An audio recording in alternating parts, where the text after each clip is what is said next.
बिस्मिल्लाहिर्रहमानिर्रहीम। जैसा कि आपके इल्म में है कि आज इलेक्शन कमीशन ऑफ पाकिस्तान में पीटीआई की भी स्क्रूटनी कमेटी की आज हेयरिंग थी और आज अकबर एस बाबर जो है वो यू टर्न ले चुके हैं। यू टर्न लेके दोबारा उन्होंने कमेटी के ऊपर जो है वो अपने एतमाद का इजहार कर दिया है। लगता है कोई इजी लोड ख़त्म हुआ था तो दोबारा नून लीग की तरफ से अकबर एस बाबर को इजी लोड मिल गया है, तो आज वो दोबारा कमेटी में सामने जो है वो पेश होने आ गए हैं। तो हम उन्हें जो है वो वेलकम करते हैं और अब मैं यकीन रखता हूं कि अकबर एस बाबर जो है वो बच्चों की तरह रोते हुए कमेटी के सामने से उठ के नहीं जाएंगे। आज का जो सबसे अहम और मामला है वो फॉरेन फंडिंग के हवाले से। आपके इल्म में है कि वो जमातें जो इस मुल्क के अंदर फॉरेन फंडिंग की बुनियाद रखने वाली जमातें हैं, उनको आज फॉरेन फंडिंग की फिक्र लाहक हुई है। आप ये देखें कि फजलुर रहमान, जिनकी अपनी पार्टी के सीनियर तरीन रहनुमा हाफिज हुसैन अहमद साहब, वो एक टीवी शो पे नहीं आते, मुतअद्दिद टीवी शोज़ के ऊपर आके इस बात का इंकशाफ कर रहे हैं कि फजलुर रहमान को दो बैरून मुल्क से जो है वो फंडिंग होती रही। वो लीबिया का नाम लेते हैं, वो इराक का नाम लेते हैं और वो ये बात कह रहे हैं कि फजलुर रहमान साहब उनसे फंडिंग लेते रहे। तो आज मैंने इलेक्शन कमीशन में ये जमा करवाया है कि आप बुला लें फजलुर रहमान साहब को भी। 24 फरवरी को नोटिस जारी हुआ 19 जमातों को, और हाफिज हुसैन अहमद साहब को भी बुला लें, मौलाना शेरानी साहब को भी बुला लें, जो इस बात का बार बार इजहार कर रहे हैं कि फजलुर रहमान ने फॉरेन फंडिंग ली है। और ये वो शख्स है जो फॉरेन फंडिंग का इल्ज़ाम पीटीआई के ऊपर लगा रहा था, लेकिन इनकी अपनी पार्टी के लोगों ने फजलुर रहमान की फॉरेन फंडिंग का जो है वो भांडा फोड़ दिया है।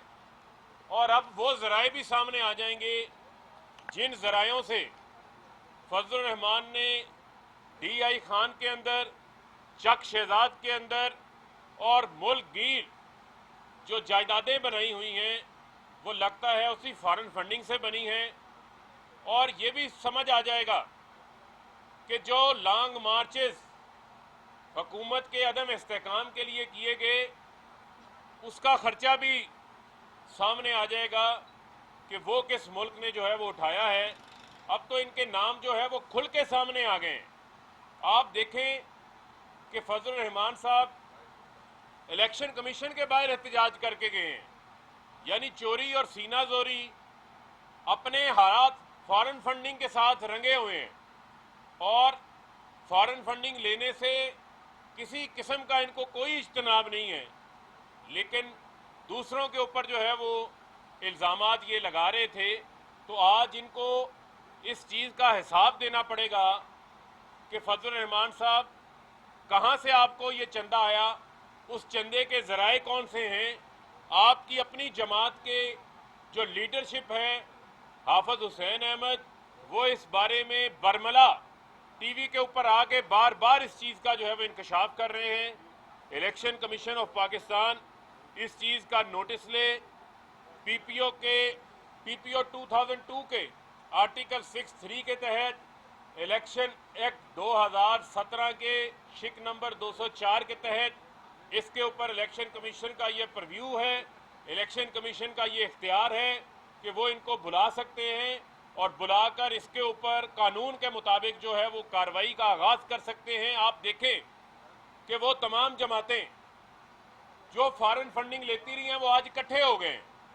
आप देखें कि किस तरीके से इन्होंने एक शख्स को आगे लगाया, एक गड़ा खोदा, उस गड़े के अंदर आज खुद गिरे हुए हैं कि इस मुल्क के अंदर फॉरेन फंडिंग की बुनियाद औरत की हुक्मरानी को ख़त्म करने के लिए इस्लामी निज़ाम के नाम के ऊपर नवाज शरीफ ने $10 मिलियन जो है वो उसामा बिन लादेन से लिए थे, जो बेनज़ीर भुट्टो की किताब रिकन्सिलेशन के सफ़ा नंबर 201 के अंदर लिखा हुआ है, बड़ा वाज़े लिखा हुआ है, किसी से ढका छुपा नहीं है। वो बीबी की अपनी ऑटोबायोग्राफी थी जिसके अंदर वो इंकशाफ करके गए हैं। मैं आज फिर इनको चैलेंज करने लगा हूं कि फजलुर रहमान, अगर आपके हाथ साफ हैं तो आकर अपनी रसीदें यहां पर जमा करवाएं और आगे बताएं कि आपने लीबिया से, इराक से पाकिस्तान के खिलाफ काम करने के लिए किस एजेंडे के तहत पैसे लिए थे। उस पैसे से आपने पाकिस्तान के अंदर क्या, किस एजेंडे को जो है वो प्रमोट किया। आप किस मुंह से जो है वो बात करते हैं इस्लाम की। आपको तो जो है वो इस्लाम की नहीं, इस्लामाबाद की फिक्र होती है। आपको अपने खजाने की, अपना जाती पेट भरने की जो है वो फिक्र होती है। और मरियम सफदर वो भी गायब हैं। मैं उनको बार बार चैलेंज दे रहा हूं कि आए, आकर अपनी रसीदें इलेक्शन कमीशन के बाहर लेकर आए, ताकि पता चले कि आपके अकाउंट्स के अंदर जो मनी लॉन्ड्रिंग आई है, जो फॉरेन फंडिंग आई है, जो टीटीओ के जरिए, जो जाली अकाउंटों के जरिए, जो चीनी वालों का, पापड़ों वालों का जो पैसा आया हुआ है, उसका हिसाब भी जो है वो सामने आ सके। लेकिन कोई चीज़ ये देने को तैयार नहीं है। आज इलेक्शन कमीशन में बाकायदा तौर के ऊपर वो वीडियो क्लिप्स भी जमा करवाए गए हैं, वो दरख्वास्त भी जमा करवाई गई है, और अब जो है फजलुर रहमान को लेने के जो है वो देने पड़ गए हैं। अब जवाबदेह ये हैं, बताएं कि लीबिया और इराक से कितना पैसा इन्होंने लिया और उस पैसे से किस तरीके से इन्होंने पाकिस्तान के अंदर किसके एजेंडे को जो है वो प्रमोट किया। ये सवाल मैं इनके पास छोड़ के जा रहा हूँ। ये बताएं कि पुराना केस चल रहा है जिसमें आपके वकील बात पेश नहीं होती, आज जिस केस में हेरिंग की आपकी वकील पेश नहीं हुई, आप इस समझते कि पीटीआई भी इस से भाग रही है? देखें, बात ये है कि हम तो अपना तमाम तर रिकॉर्ड जो है वो जमा करवा चुके हैं, और कल ईसीबी की तरफ से जो है वो नोटिस मसूल हुआ कल शाम, और वकील की आपको पता है वकला की मुख्तलिफ अदालतों में मसरूफियात होती हैं, वो वहाँ में मसरूफ़ थे और इंशाल्लाह अगली हेयरिंग के अंदर वो यहाँ पर मौजूद होंगे। लेकिन मैं ये समझता हूँ कि हम अब फोकस कर रहे हैं कि जिस तरह वज़ीर आज़म ने इनको खुला चैलेंज दिया है, वज़ीर आज़म साहब ने इनको खुला चैलेंज किया है, अब ये चूहों की तरह डर के क्यों छुपे हुए हैं ना, आए ना बाहर आके ये भी कहें कि हम भी तैयार हैं, हमारी भी स्क्रूटनी जो है वो टीवी के सामने करें। ये क्यों डरे हुए हैं, ये उस चैलेंज को जो है वो कबूल क्यों नहीं कर रहे?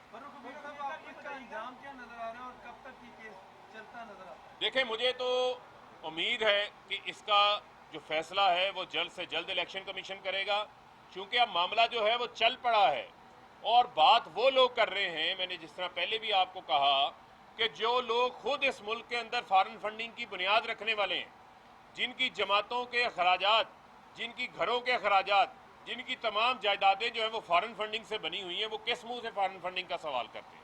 ये बताइएगा मिफ्ता के जो अकबर सौदा का केस है, इसकी आज हियरिंग हुई है, उसमें क्या पीटीआई ये दरख्वास्त देने जा रही है कि फॉरेन फंडिंग की जो स्क्रूटनी कमेटी की कार्रवाई को ओपन किया जाए?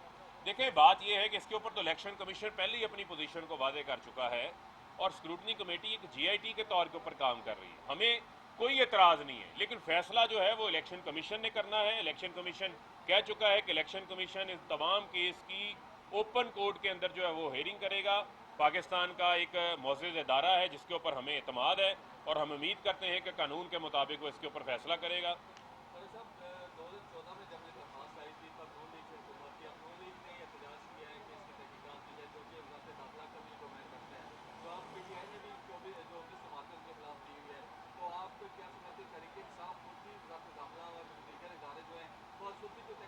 देखिए, बात यह है कि अगर हम शुरू करेंगे तो फिर ये कहेंगे जी हमारे खिलाफ इंतकामी कार्रवाई शुरू हो चुकी है। तो मैं समझता हूँ कि इलेक्शन कमीशन के पास इख्तियार है आर्टिकल 204 के तहत, इलेक्शन एक्ट के तहत, इनको जहाँ मामला ये चल रहा है इसको चलने में, इसकी जो फाइंडिंग्स आएंगी उस फाइंडिंग्स की बुनियाद के ऊपर फिर आगे हम चीज़ों को लेकर चलें।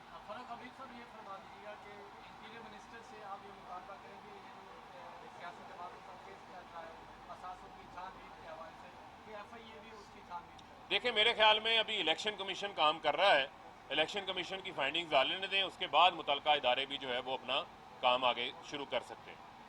बहुत शुक्रिया।